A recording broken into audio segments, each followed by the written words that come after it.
तो आज हम पढ़ने वाले हैं electropotential due to centre of a dipole. Dipole के 3 लाइन में पढ़ने वाले हैं, एक एट सेंटर, फिर होता है एक एक्सियल लाइन और एक होता है फिर इक्वेटोरियल लाइन। तो अब ये 3 पढ़ने वाले हैं। इसमें से एक तो क्वेश्चन आपको देखने को मिलता है 12th की CBSE या फिर आपकी CHSE एग्जाम में से। तो देख लेते हैं पहले डायपोल क्या होता है। ये जैसे प्रीवियस जो टॉपिक था उसमें आपको पता होगा डायपोल क्या होता है। डायपोल क्या होता है, one same magnitude of 2 opposite charge place near, यानी 2 सेम मैग्नीट्यूड के ऑपोजिट चार्ज होते हैं। सोचो एक 5 पॉजिटिव चार्ज है, लेट एज्यूम एक पॉजिटिव चार्ज है 5 कूलम की और एक सेम ऑपोजिट चार्ज है नेगेटिव 5 कूलम की। इन दोनों को बहुत पास में रखा जाता है तो इसे हम क्या बोलते हैं, इसे कहते हैं dipole. One same magnitude of 2 opposite charge place near is form A dipole. ये हम पढ़ चुके हैं। तो अभी हम पहले डायपोल ड्रॉ करेंगे, उसमें दिखाएंगे इलेक्ट्रोपोटेंशियल कितना होगा उसके सेंटर में। रेडी, समझ आ रहा है कि नहीं रही? तो पहले डायपोल ड्रॉ करते हैं, ठीक है। लेट एज्यूम ये प्लस Q चार्जेस, ठीक है। एक पॉइंट ए पे खड़ा है, एक पॉइंट ए है और एक plus minus Q charges, same magnitude के ऑपोजिट चार्ज है माइनस है। तो ये आपकी माइनस Q चार्ज है, एक प्लस Q और एक माइनस Q चार्ज, ये दोनों खड़ी, ये आपकी बी पॉइंट है, ठीक है। तो हमें पता है डायपोल का लेंथ कितना होता है। डायपोल का लेंथ होता है 12 होता है, इसका लेंथ हम लेते हैं 12 लेते हैं। जब सेंटर पे एक पॉइंट होता है जिसे हम कहते हैं O पॉइंट, सेंटर पे पॉइंट होता है O होता है, ये आपकी O।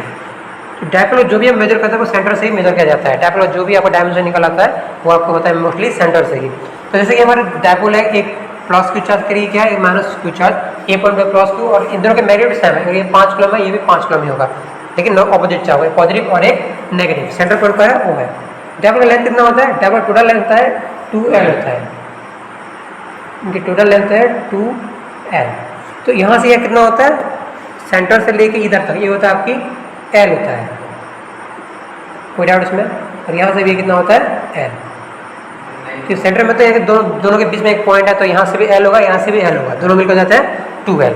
लेट एज्यूम कि हमें निकालना क्या है, electropotential due to dipole at centre, यानी कि सेंटर में कोई अगर चार्ज को हम ले जाते हैं इन्फिनिटी से तो वो कितना पोटेंशियल यूज करने वाला है वो हम पढ़ने वाले हैं। लेट एज्यूम कि कोई चार्ज है Q0 चार्ज, ठीक है। इससे हम कहीं इन्फिनिटी से लेकर आ रहे हैं कहाँ तक, आपके पॉइंट O पे। तो यहाँ पे आ गया आपकी Q0 चार्ज पॉइंट O पे। एज्यूम करो कोई भी चार्ज सकता है, पॉजिटिव सकता है या फिर नेगेटिव सकता है, हम एज्यूम करते हैं पॉजिटिव चार्ज है, ठीक है। तो हमें निकालना है electropotential due to dipole at centre में। सेंटर में कितना पोटेंशियल अप्लाई होने वाला है वो हम निकालने वाले हैं। तो पहले वीडियो को पॉज करो और लिख दो कि कितना डायपोल में कैसे। तो आई होप कि आप सबने एक्सप्लेन कर लिया होगा डायपोल को। तो कैसे एक्सप्लेन करना होता है आपको, let consider a dipole having length 12, the centre of the dipole is O, distance from O to A is L and O to B is L। तो हमारे पास ऑलरेडी गिवन क्या है, distance from O to A ही आपकी L है, equal to O to B भी वही है आपकी, ठीक है। वैसे लिख दिया इसे। तो हमें पता है पोटेंशियल निकालने के 2 फॉर्मूला होते हैं, ठीक है। पहला पोटेंशियल क्या होता है, V इक्वल क्या होता है, पहला फॉर्मूला क्या है, V इक्वल टू एक होता है, V इक्वल टू W/Q0 होता है। ये कौन सा चार्ज होता है, ये आपकी टेस्ट चार्ज है, जो आया हुआ चार्ज होता है, ठीक है। 2 फॉर्मूला याद रखो, रट्टा रहा हो, V इक्वल टू W/Q0 और ये होता है V इक्वल क्या होता है, Q0 नहीं, देखो Q बाय होता है, Q/4πε0 R, डिस्टेंस दोनों के बीच में, ठीक है। 2 पॉइंट, इसमें जो Q0 जो लिखा है वो लिखा है आपकी ये वाला है, जो चार्ज हम लाते हैं जिसको पोटेंशियल मेजर करना होता है, ठीक है। ये जो कि आपकी ये सोर्स चार्ज है, ये आपके कौन सा है, टेस्ट चार्ज है, ऐसा समझ सकते हो। जो हम इन्फिनिटी से लाते हैं उसे Q0 बोलते हैं, जो ऑलरेडी होता है उसे हम कहते हैं Q। तो इसमें 2 फॉर्मूला है तो हम ये वाला यूज करने वाले हैं, ठीक है। तो late assume potential due two plus Q charges क्या होगा, लिखो potential due two plus Q charge कितना होगा, potential due two plus Q charge कितना होगा भाई, सेम होगा ना, Q बाय प्लस Q होगा, प्लस Q बाय कितना होगा 4πε0।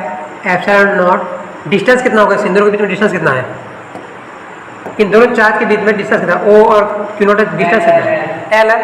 तो 4πε0 ये होगा आपकी L। कोई डाउट इसमें नहीं ना, अब सेकंड जाते हैं, ठीक है। अब let assume potential due to minus Q charges, minus Q charge. इसके लिए क्या होने वाला है अभी, क्या हो रहा है, क्या होगा माइनस चार्ज के लिए, minus Q divide by 4 pi epsilon naught L. इसमें कोई डाउट नहीं, इनका ओ से ए की डिस्टेंस भी एल है, ओ से डी की डिस्टेंस भी एल है। तो नेट पोटेंशियल हमेशा क्या होता है, हमेशा ऐड होता है। लेट एज्यूम ये आपके V1 है, V1 लेते हैं, इसे लेते हैं V2। सोचो ये आपकी V1 है और ये आपकी V2। तो नेट पोटेंशियल क्या होता है, हमेशा ऐड होता है। तो नेट पोटेंशियल V इक्वल कितना होगा, हाँ net potential V equal to होने वाला है V1 प्लस V2। V1 का वैल्यू कितना है, plus Q divide by 4 pi epsilon naught L, फिर प्लस होगा minus Q divide by 4 pi epsilon naught L. ये कुछ ऐसा नहीं दिख रहा है, जैसे कि 5 माइनस 5 कितना होता है, 5 माइनस 5 कितना होता है, 0। एक टर्म पूरी तरह से पॉजिटिव है, एक टर्म पूरी तरह से नेगेटिव है, तो ये दोनों को मैं कैंसिल आउट कर सकता हूँ, होगा ही नहीं। एक पूरी तरह से पॉजिटिव टर्म है, एक पूरी तरह से नेगेटिव टर्म है, ये नेगेटिव बाहर ले होता है माइनस होता है, तो आंसर कितना होता है 0। तो तुम्हें क्या पता था, net potential at the centre of the dipole कितना होता है 0। कैसे निकालना कर सकते हो, कोई डाउट इसमें। तो नेक्स्ट हम पढ़ने वाले पोटेंशियल इनटू एक्सियल लाइन पे, ठीक है। डायपोल के हम पहले अब पढ़ने वाले एक्सियल लाइन पे कितना पोटेंशियल होता है और होता है इक्वेटोरियल लाइन पे। वैसे ही हम वहाँ पे हमने पढ़े थे इलेक्ट्रिक फील्ड के बारे में, याद है चैप्टर नंबर 1 पे, जब कूलम्ब वगैरह पढ़े थे वहाँ पे हमने पढ़ा था इलेक्ट्रिक फील्ड लाइन के बारे में, जहाँ पे डायपोल के एक्सियल में क्या होता है, सेंटर में क्या होता है और आपकी इक्वेटोरियल लाइन में क्या होता है। सोचो ये डायपोल है, तो डायपोल का जो सीधे वाला लाइन होता है, सोचो ये डायपोल है, पॉजिटिव चार्ज जिसमें नेगेटिव चार्ज सेम मैग्नेटिक है, यहाँ से जो है यहाँ तक ये कौन सा लाइन होता है, ये आपकी एक्सियल लाइन होता है। सेंटर ऑफ द डायपोल से कोई ऊपर हो सकता है पॉइंट, या कोई नीचे भी पॉइंट होता है, उसे हम क्या कहते हैं, उसे कहते हैं आपकी इक्वेटोरियल लाइन। तो अब हम चेक कर लेंगे एक्सियल लाइन पे क्या डायपोल की इक्वेशन बनती है। आई होप इसमें कोई डाउट नहीं होगा।